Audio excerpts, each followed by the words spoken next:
आप सभी का स्वागत है। मैं हूं आपके साथ शुभेंदु सिंह। आपको सीधे तस्वीरें लखनऊ की दिखाते हैं, जहां पर मुख्यमंत्री टैबलेट और इस दौरान लैपटॉप बांट रहे हैं। और ये तस्वीरें आप देख रहे हैं मुख्यमंत्री योगी आदित्यनाथ, जो कि छात्रों को टैबलेट और स्मार्टफोन उनको वितरित किए जा रहे हैं। छात्रों को टैबलेट, स्मार्टफोन मुख्यमंत्री के द्वारा दिए जा रहे हैं। और ऐसा ही पहले भी ऐलान किया गया था, जिसके तहत इससे पहले भी छात्रों को टैबलेट और स्मार्टफोन बांटे गए हैं। लेकिन आप ये सीधी तस्वीरों के जरिए भी दिख रहे हैं, तो स्मार्टफोन जो है वो इस दौरान वितरित किए जा रहे हैं छात्रों को। सीएम योगी का ये बड़ा तोहफा है, जो कि इस दौरान स्मार्टफोन बच्चों को दिए जा रहे हैं। अब छात्रों को स्मार्टफोन मुख्यमंत्री के द्वारा दिए जा रहे हैं। ये आप देख रहे हैं छात्र जो कि स्मार्टफोन के जरिए, क्योंकि आज के समय में और खास करके कोरोना के दौरान देखा गया था कि स्मार्टफोन का बड़ा उपयोग देखा गया, उसके जरिए ऑनलाइन क्लासेस ली गई। अब ऐसे में मुख्यमंत्री ने इस पर फोकस किया और छात्रों को ये स्मार्टफोन इस दौरान वितरित किए जा रहे हैं। तो मुख्यमंत्री का छात्रों के लिए ये बड़ा तोहफा है। तस्वीरें आप देख रहे हैं।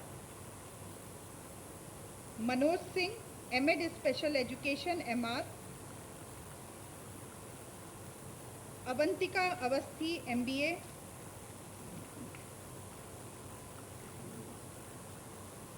शिवेंद्र प्रताप सिंह एमएसडब्ल्यू,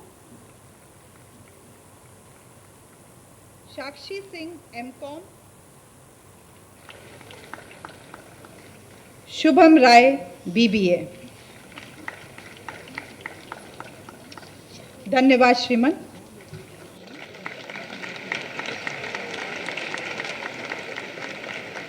वातावरण की गतिविधियां ये संकेत दे रही हैं कि सभी युवा विद्यार्थियों का आज सपना पूरा हुआ।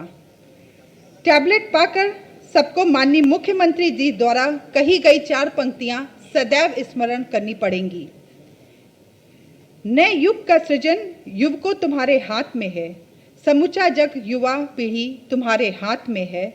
प्रबल फौलाद सच मानो तुम्हारे गात में है, नए युग का सृजन युवकों तुम्हारे हाथ में है। सफलता तो तुम्हारी बात में है, जज्बात में है, नए युग का सृजन युवकों तुम्हारे हाथ में है, नए युग का सृजन युवकों तुम्हारे हाथ में है। धन्यवाद श्रीमान।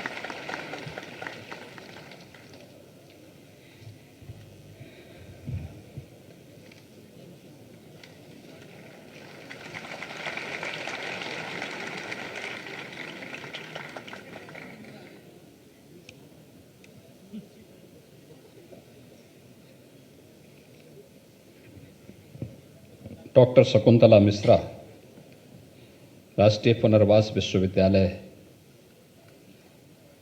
के आज के इस समारोह में मंच पर उपस्थित प्रदेश सरकार में दिव्यांगजन सशक्तिकरण और पिछड़ा वर्ग कल्याण विभाग के मंत्री श्री नरेंद्र कश्यप जी, कुलपति डॉक्टर शकुंतला मिश्रा पुनर्वास विश्वविद्यालय प्रोफेसर राणा कृष्णपाल सिंह जी, अपर मुख्य सचिव दिव्यांगजन सशक्तिकरण विभाग श्री हेमंत राव जी, निदेशक दिव्यांगजन सशक्तिकरण विभाग, विश्वविद्यालय के सभी आचार्यगण, अभिभावकगण और प्यारे बच्चों, आज मुझे प्रसन्नता है कि डॉक्टर शकुंतला मिश्रा राष्ट्रीय पुनर्वास विश्वविद्यालय लखनऊ में विश्वविद्यालय के अभियांत्रिकी और प्रौद्योगिकी संकाय के भवन का आज यहां पर शिलान्यास का कार्यक्रम भी संपन्न हुआ है।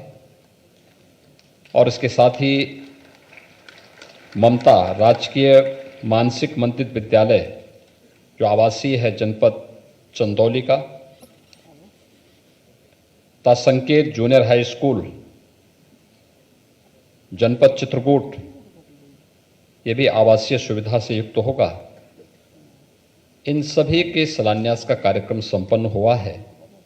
मैं इसके लिए डॉक्टर शकुंतला मिश्रा राष्ट्रीय पुनर्वास विश्वविद्यालय से जुड़े हुए आप सभी छात्र छात्राओं को और चंदौली तथा चित्रकूट में निर्मित होने वाले इन दोनों संस्थाओं के जुड़ने वाले उन सभी बच्चों के प्रति मैं हृदय से बधाई देता हूं, आप सबके प्रति अपनी शुभकामनाएं देता हूं।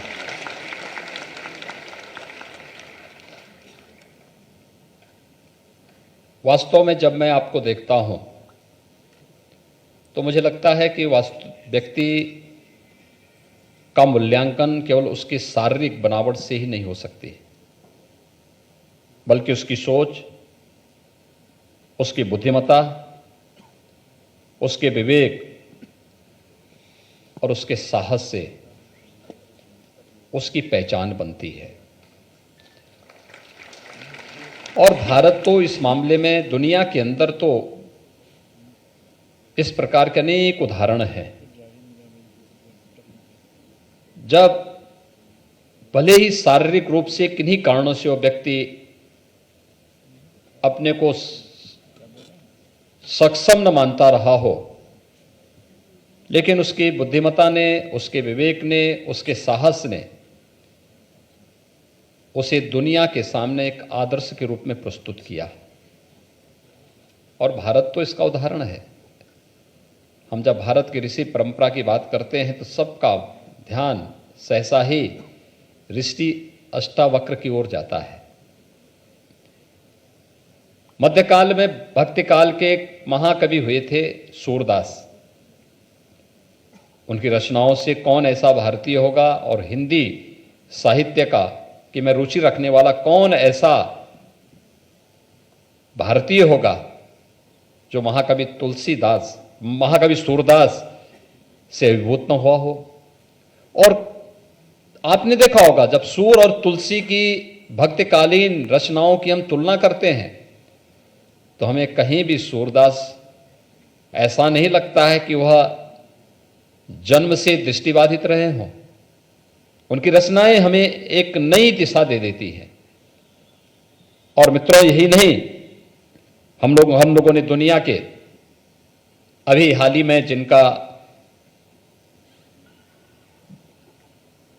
शरीर शांत हुआ है, दिवंगत हुए हैं, प्रसिद्ध भौतिक विज्ञानी स्टीफन हॉकिंग के बारे में कौन नहीं जानता है।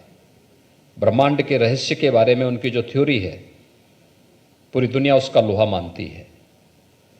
अनेक ऐसे उदाहरण हैं जहां पर दिव्यांग जनों ने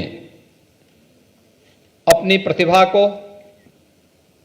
अपनी बुद्धिमत्ता का लोहा देश और दुनिया के सामने मनवा करके अपनी इस असीम ऊर्जा को सबके सामने उसकी अलग छाप छोड़ी है। और ये हम सबका सौभाग्य है कि हम तो दुनिया की सबसे उर्वरा भूमि उत्तर प्रदेश में हम सबको जन्म लेने और डॉक्टर शकुंतला मिश्रा विश्वविद्यालय के साथ जुड़ने का सौभाग्य आप सबको प्राप्त हुआ है। उत्तर प्रदेश देश का सबसे ऊर्जावान प्रदेश है। असीम प्रतिभा और ऊर्जा उत्तर प्रदेश के पास है। इसकी इस ऊर्जा और प्रतिभा को जिसने भी जाना है, उसने उत्तर प्रदेश के लिए जो भी योगदान किया है उसका प्रतिफल उसे अवश्य प्राप्त हुआ है।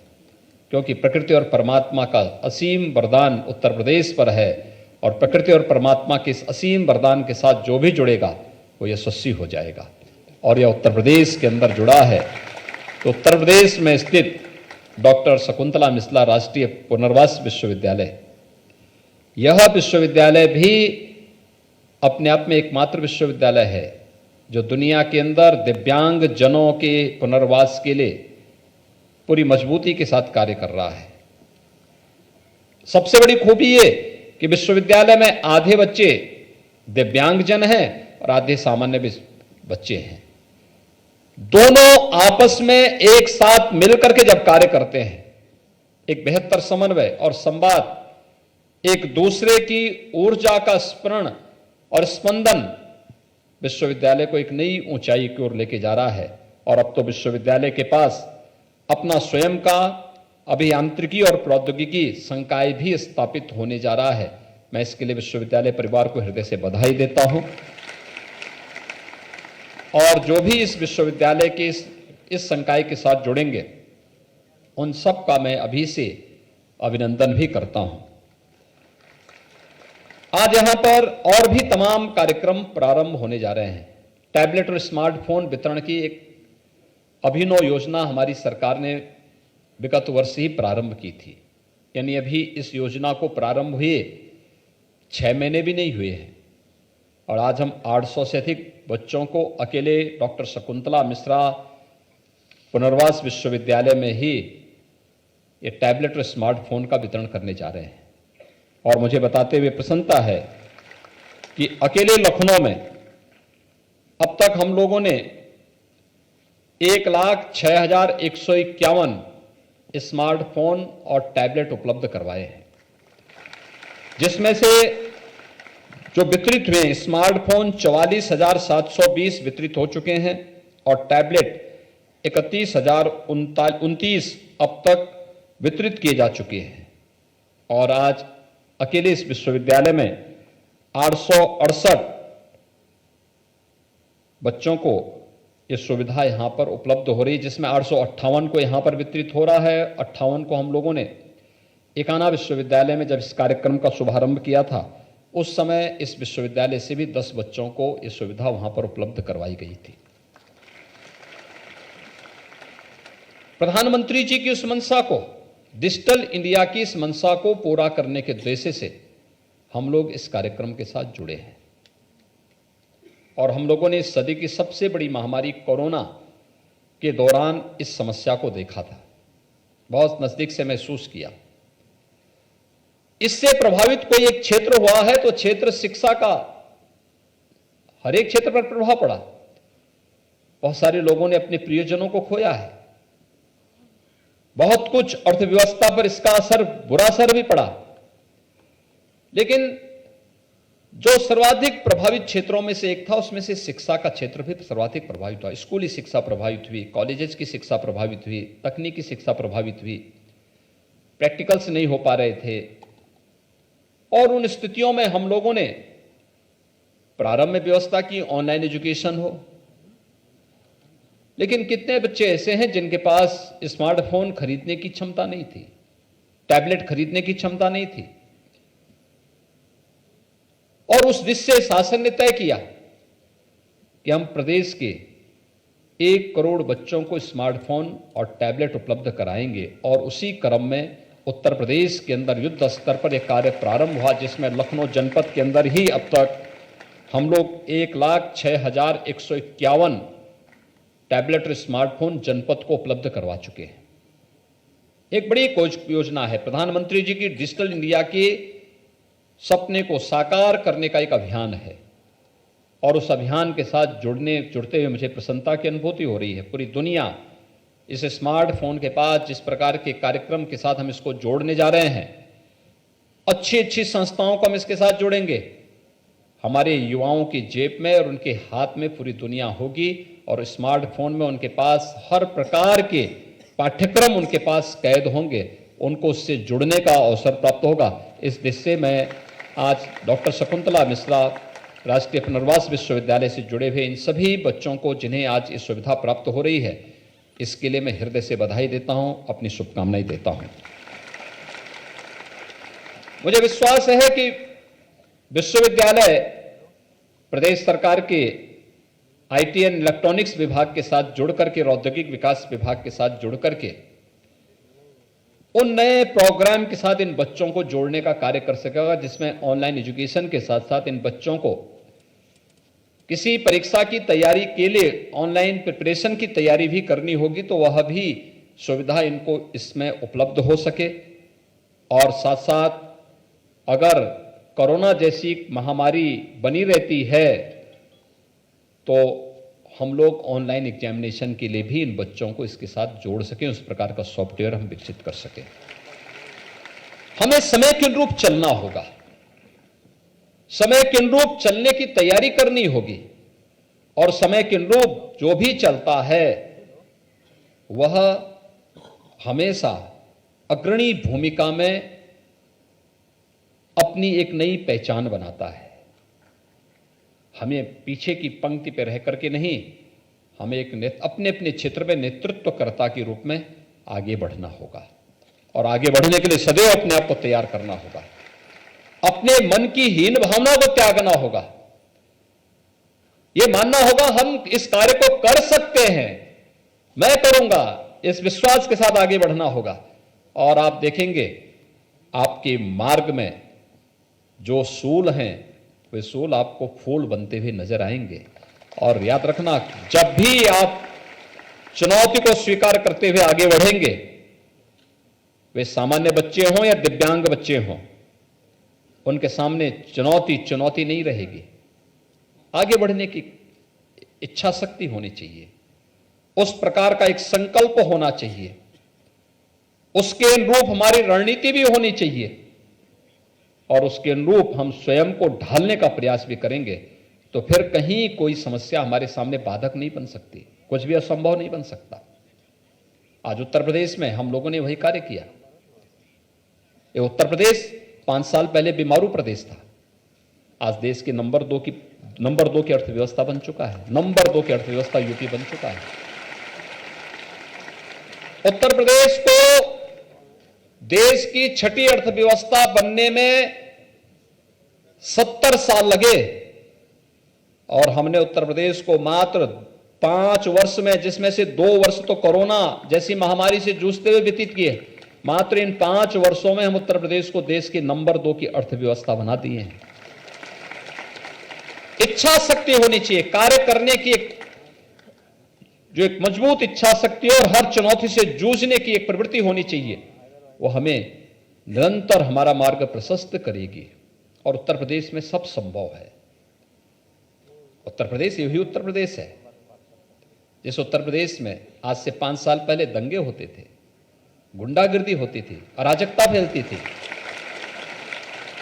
आज उत्तर प्रदेश में सर्वत्र शांति है, सौहार्द है, अराजकता गुंडागिर्दी के लिए कोई जगह नहीं है। हर एक तबका आज विकास की मुख्य धारा के साथ जुड़ करके एक नई स्वस्थ प्रतिस्पर्धा के साथ आगे बढ़ रहा है। जब इस स्वस्थ प्रतिस्पर्धा के साथ आगे बढ़ रहा है तो हमारे शिक्षण संस्थानों को भी, विश्वविद्यालय हो, महाविद्यालय हो, इन सब को भी इस स्वस्थ प्रतिस्पर्धा के साथ जुड़ने के लिए अपने आप को तैयार करना पड़ेगा। उत्तर प्रदेश अगर हर एक फील्ड में आगे बढ़ रहा है तो कोई कारण नहीं कि हम भी उस स्वस्थ प्रतिस्पर्धा का हिस्सा न बन जाएं। बन सकते हैं। हमें भी अच्छे विश्वविद्यालय देने होंगे, अच्छे शिक्षण संस्थान देने होंगे, अच्छे चिकित्सा संस्थान देने होंगे, अच्छे तकनीकी संस्थान देने होंगे और उत्तर प्रदेश में जो कुछ भी होगा वह वर्ल्ड क्लास होगा। इस संकल्प के साथ हमें आगे बढ़ना होगा और इसलिए सरकार के पास आज किसी प्रकार के संसाधनों की कमी नहीं है। फिजूल खर्ची के लिए कोई पैसा हमारे पास नहीं, लेकिन हां, हर एक व्यक्ति की जरूरत को पूरा करने के लिए और उसकी आवश्यकता के अनुरूप उस प्रकार के प्रचुर संसाधन सरकार के पास हैं। सरकार उसमें सहयोग देना चाहती है, सहयोग करना चाहती है, आपका सहयोग भी लेना चाहती है और उस सहयोग के साथ, एक टीम वर्क के साथ, जब उत्तर प्रदेश 25 करोड़ जनता बोलती है तो 25 करोड़ की आवाज एक स्वर में उत्तर प्रदेश के विकास के लिए जब निकलती है तो उत्तर प्रदेश की ताकत बनती है। ये हमारी सबसे बड़ी ताकत है, हमारी पूंजी है। लोग बोलते थे कोरोना में इतनी बड़ी आबादी को कैसे संभालेंगे। मैं कहता था हमारी ताकत 25 करोड़ की आबादी है, सब मिलकर के कार्य करेंगे तो हम कोरोना को भी परास्त कर देंगे।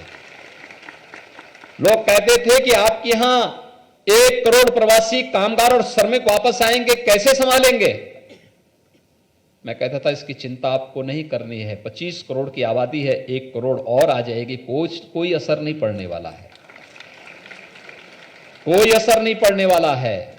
वे प्रवासी कामगार और श्रमिक कहीं बाहर के नहीं है, यहीं यूपी के ही रहने वाले हैं, तो अपने घर आ रहे हैं। ये हमारे लिए उनकी प्रतिभा और उनकी स्किल का लाभ उठाने का एक अवसर है। हम उनका स्किल मैपिंग करेंगे, उनको यहीं काम पे लगाएंगे। लेकिन जिन लोगों ने उन्हें लावारिस छोड़ा था उन प्रदेशों में आज वहां के उद्योग बंद हो गए, वहां के कारोबार चरमरा गए और उत्तर प्रदेश ने उन्हें हाथों हाथ लिया उत्तर प्रदेश में नए नए उद्योग लग रहे हैं। उत्तर प्रदेश में आज के दिन पर हमारे पास स्किल मैन पावर की कोई कमी नहीं है। हमें पहचानना होगा, हर एक व्यक्ति के पास कुछ ना कुछ क्षमता है। अयोग्यो पुरुषो नास्ति, यही तो हमारा शास्त्र कहता है। कुछ भी अयोग्य नहीं है, हर एक के अंदर कुछ ना कुछ गुण जरूर है, और उस गुण को कैसे आगे बढ़ाना है, उसका उपयोग कैसे करना है, ये हमारी संस्थाओं को करना होगा। और इस दृष्टि से आज मुझे आपके बीच में यहां पर आकर के प्रसन्नता हुई। प्रदेश सरकार ने जो पिछले 5 वर्ष के दौरान कुछ कार्य किए, खासतौर पर एक हम आभारी हैं प्रधानमंत्री मोदी जी के, जिन्होंने विकलांग की जगह दिव्यांग शब्द दिया, और दिव्यांग जन शब्द ने आपको दिव्य ऊर्जा का एक नया स्रोत माना है। आपके पास एक दिव्य शक्ति है जो आपको आगे बढ़ने के लिए प्रेरित करती है, और उस दिव्यांग शब्द को जोड़ करके आपके आत्म मनोबल को और आत्म सम्मान को बढ़ाने का काम प्रधानमंत्री मोदी जी ने किया है। दूसरा, 2017 में जब हम लोग आए थे, प्रदेश में दिव्यांग जनों को मिलने वाली पेंशन की राशि कुल 300 रुपया थी। उस समय हमारे आर्थिक स्थिति राज्य की अच्छी नहीं थी। हमने उसे पहले बढ़ा करके 500 रुपया किया, और अभी दिसंबर में हमने इस राशि को बढ़ा करके 1000 रुपया प्रति माह यानी 12,000 रुपये सालाना करने की व्यवस्था कर दी। इसी प्रकार से राज्य सरकार की ओर से तमाम अन्य कार्यक्रम किए गए हैं। खासतौर पर पहले यहां पर जो वार्षिक जो बजट होता था दिव्यांगजन कल्याण विभाग की, यह मात्र 660 करोड़ रुपए थी। हमने इसको बढ़ा करके 1150 करोड़ रुपए से अधिक का करके इसमें तमाम अन्य संभावनाओं को आगे बढ़ाने का कार्य किया है। इसी प्रकार से प्रदेश के अंदर जो पेंशन की राशि पहले दिव्यांग जनों को प्राप्त होती थी, मात्र 8,75,000 दिव्यांग जनों को इस सुविधा मिलती थी। आज मुझे बताते हुए प्रसन्नता है कि 11,26,000 से अधिक दिव्यांग जनों को इस पेंशन की सुविधा का लाभ, जिसमें 12,000 रुपये सालाना हम राज्य सरकार से दे रहे हैं, उन्हें इस सुविधा का लाभ भी हम उपलब्ध करवा रहे हैं। ऐसे ही कुष्ठावस्था पेंशन की योजना में भी पहले मात्र 4,765 इनकी संख्या थी, आज हम 11,584 ऐसे नए लोगों को इस सुविधा का लाभ उपलब्ध करवा रहे हैं। कृत्रिम अंग उपकरण में भी दिव्यांगजनों को अधिकतम अनुदान पहले 8,000 रुपये दिया जाता था, इस समय हम लोग उसे 10,000 रुपया उपलब्ध करवा रहे हैं, और साथ साथ कृत्रिम अंग भी देने की एक व्यवस्था, सहायक उपकरण, कृत्रिम अंग उपकरण देने की व्यवस्था भी हम इसके साथ कर रहे हैं। हम लोगों ने 21-22 में यानी पिछले 5 वर्ष में 17-18 से 21-22 तक 2,56,165 दिव्यांगजनों को कृत्रिम अंग उपकरण भी वितरण करने के कार्य राज्य सरकार की ओर से किए गए। दिव्यांगजनों को परिवहन निगम की बसेज में मुफ्त में बस की सुविधा भी देने का कार्य राज्य सरकार ने किया था, जबकि इससे पहले सुविधा नहीं उपलब्ध हो पाती थी। इसी प्रकार से राज्य स्तरीय पुरस्कार की श्रेणी में जो 3 श्रेणी में पुरस्कार दिए जाते थे, हम लोगों ने इसे 12 श्रेणी में 30 उप श्रेणी के साथ सृजित करते हुए इस पुरस्कार को भी बढ़ाया है, और इसमें मिलने वाली 5,000 की राशि को बढ़ा करके 25,000 रुपये भी इसमें दिव्यांगजनों के प्रोत्साहन के लिए किया है।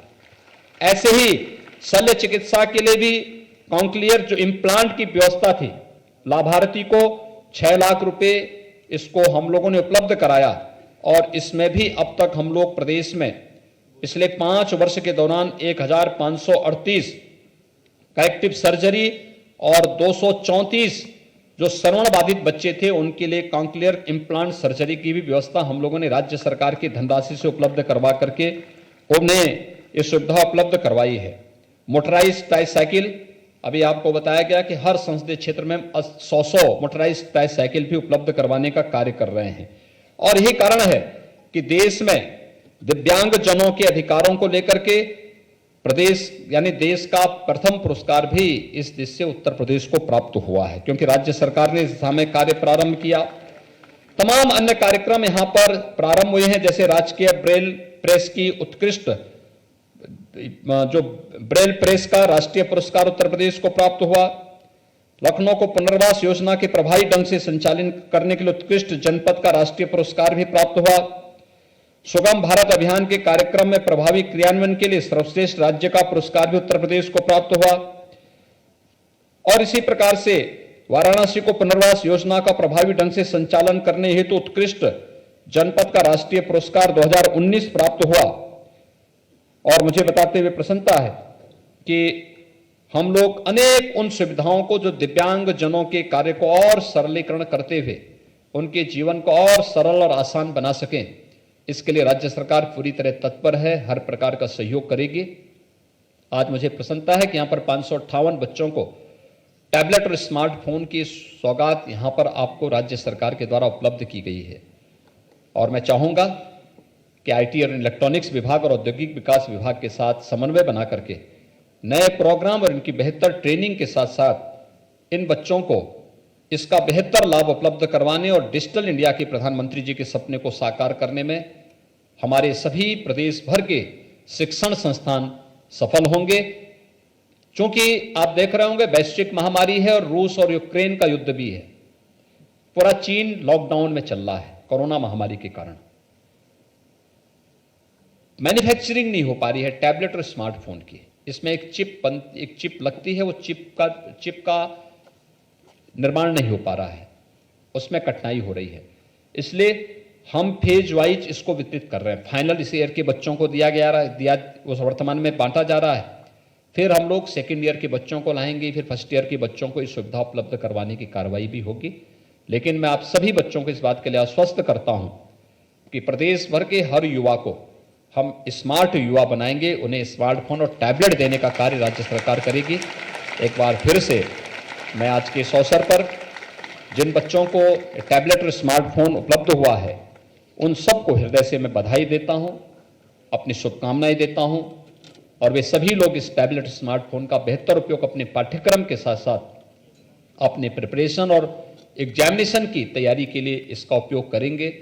दूसरा, मुझे विश्वास है कि आप सभी लोग जो ये सुविधा आपको प्राप्त हो रही है, जिन बच्चों को अभी प्राप्त नहीं हुआ है थोड़ा इंतजार करेंगे, लेकिन उनको भी ये सुविधा हम बहुत शीघ्र उपलब्ध करवाएंगे।